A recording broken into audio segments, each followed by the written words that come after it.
没想到你会变成这样。这次可真要多谢魏姑娘了。你用不着谢我，咱们事先约好的事情，该我办的我已经替你办好了，也希望你别忘了你给我的承诺。接下来就看你的了。是，你放心，魏姑娘交代的事情，我一定会办妥的。你也看到了，这是从厉公公手中拿来的令牌，有了这块令牌，你就是名正言顺的锦衣卫千户大人了。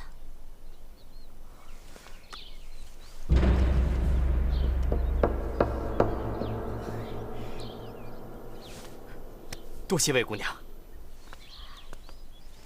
二师兄，二师兄，灵儿，你怎么来了？昨天晚上我就找你，一直找到现在，你到底去哪儿了？我……哼，你用不着看着我，一个大男人做了亏心事，还不敢承认吗？你胡说什么？我二师兄一向光明磊落，他才不会做什么亏心事呢。你不要血口喷人，是不是胡说？你问他自己。你这是什么意思啊？灵儿，别胡闹，咱们先回家啊。谁胡闹了？我只是不许他这么说你。灵儿，咱们先回家再说啊，听话。这是什么？灵儿，千户大人，二师兄，这是怎么回事？你怎么会有这块令牌呢？灵儿，你听我慢慢跟你解释。不，我要你现在就跟我说清楚。哼，江瑶北，你真是个窝囊废。战林姑娘，让我来告诉你吧，你二师兄现在已经是一名锦衣卫的千户大人了。二师兄，他说的都是真的。灵儿，换个地方，我跟你解释清楚啊！快走。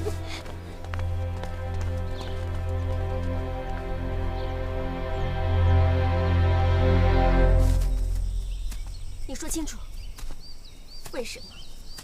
为什么没经过我爹的允许，你就投靠了锦衣卫，还当上了什么千户大人？我自己的未来，我自己的事情，我自己做主，自己决定，自己争取，我没有必要经过任何人的允许。从小是我爹把你抚养长大的，他拿你当亲生儿子，甚至还把唯一的女儿许配给你。你说的这是人话吗？那又怎么样？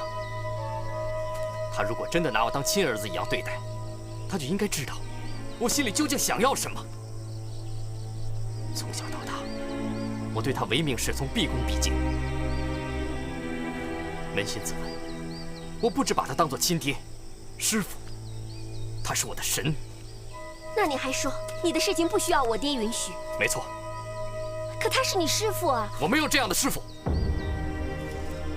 如果他真的把我当亲儿子一样对待，为什么从小到大，他把所有最好的东西全都给了大师兄呢？论武功，大师兄得到了师傅的真传，名满江湖。论功名，带他投奔神机营，当上了千户大人，还成了9000岁的义子，一路上平步青云。而我呢？我得到了什么？我只能一辈子圈在这折剑山庄，老死在这个地方。我不甘心，这不是我想要的。你怎么能这么说我爹呢？我知道，在我爹心里，无论是对你还是对大师兄，甚至其他任何一位师兄弟，都是一样的。真的会是一样的吗？哼，你也知道，师父曾经暗示过我，折剑山庄庄主的传人应该是我。可是大师兄一回来，什么都变了。不，我爹不是一个不讲信用的人，他不会变的。如果他不会变，那为什么要把人选的名字写在文书上，藏在匾额的后面，而不敢当众宣布呢？那是因为……那是因为你也知道，那上面的名字是大师兄叶红影，不是我江瑶北。师父怕别人说他出尔反尔，有损他的威名，所以把人选的名字当做一个秘密藏着，不敢告诉任何人。可是我爹也说了，下个月60大寿的时候，他会当众宣布的。到时候各门各派齐聚折剑山庄，他当众宣布，庄主的位置由大师兄来继承，也就等于告诸天下，这武林盟主的位置，也是由他最心爱的大弟子叶红影来继承。正好，可以满足了一个做大侠的心愿吗？之所以他不敢在大寿之前宣布，那他是怕徒弟们对他有怨言，说他偏心大师兄。师兄，这什么呀？哎，你们来的正好，大家一起吃。哎，好啊，师兄，我们吃烤番薯吧。哎，不成鸟人，我发现你这个不要脸的功夫一点没丢啊！我这刚烤好一块没吃呢，全分他们了。可是不管怎么说，你没有经过我爹的同意就投靠锦衣卫，就是你的不对。他不止一次的说过，不准门下弟子涉足官场。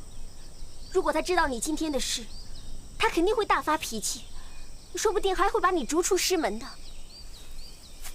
那为什么大师兄可以？啊？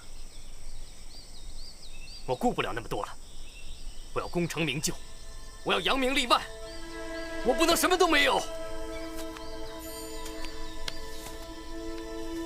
就算你真的什么都没有，你还有我。我不要，我要天下第一，我要功成名就。你混蛋！江瑶北，我真没想到你会变成这样。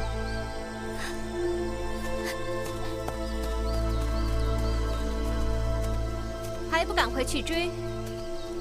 难道你不怕他真的告诉他爹你投效了锦衣卫？你不担心战天云把你逐出师门吗？他不会的，我了解灵儿。你真的这么了解他？哦，我忘了，原来她还是你未过门的妻子啊！你怎么知道的？刚才你们说的话，我都听见了。魏姑娘，我跟灵儿的婚事是师父做主的，我跟她只有兄妹之义，绝无儿女之情。魏姑娘，我心里只有你，请你相信我。好啊，让我相信你，你证明给我看。要我怎么证明？杀了他。可是灵儿跟你没有仇，为什么要杀她？因为我想保护你。保护我？什么意思？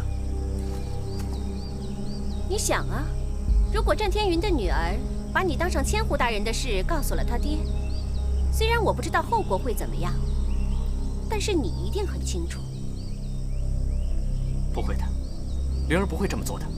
别把话说得这么肯定。我告诉你，女人是很善变的，就像我。无论过去我多么深爱着叶红影，但是现在我对她只有恨，所以谁也不敢担保你的未婚妻子会不会出卖你。可是我……正好，我突然想到一个一石二鸟的妙计，一方面可以解除你的担心，另一方面也可解我心头之恨。什么办法？到时候我自然会告诉你。不过前提是，战天云的女儿必须死。怎么？舍不得了？是你口口声声说你的心里只有我，还亲口告诉我要向我赎罪，弥补我。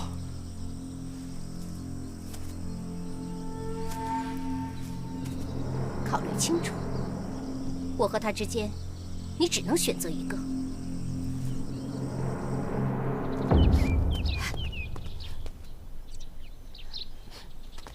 哎，灵儿，啊，我去看看。哎，走了一个，少分一块。灵儿，烤红薯可好吃了，快来一起尝尝。我不想吃。哎，怎么了？一脸不高兴的样子。哦，我知道了，你一定是跟二师弟吵架了。别怪大师兄啰嗦，你不要老是耍大小姐脾气啊。什么？你问都不问，你就说我耍大小姐脾气？你就知道护着二师兄。我讨厌你，你离我远一点。哎，战姐姐干嘛发那么大脾气啊？马胜飞，他是不是又想把英雄哥哥赶出折剑山庄啊？哎，好，大师兄不对，大师兄错怪你了。哎，大师兄请你喝茶消消气，再慢慢告诉我，你和二师弟到底怎么了？走。哎呀，小少爷，把心放肚子里吧。庄主都发话了，咱们在这儿踏踏实实待着，没人敢讲。是啊，你们就在这儿白吃白喝吧。谁白吃白喝呢？哎呦天哪！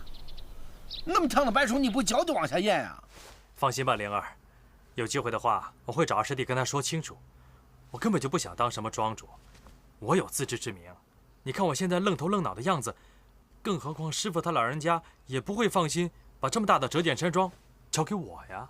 可是二师兄现在变得跟另一个人似的，不管我跟他说什么，他根本就听不进去啊。别生气了，二师弟一心向上，你应该祝贺他才对呀，不应该怪他。可是他投靠的是锦衣卫。锦衣卫。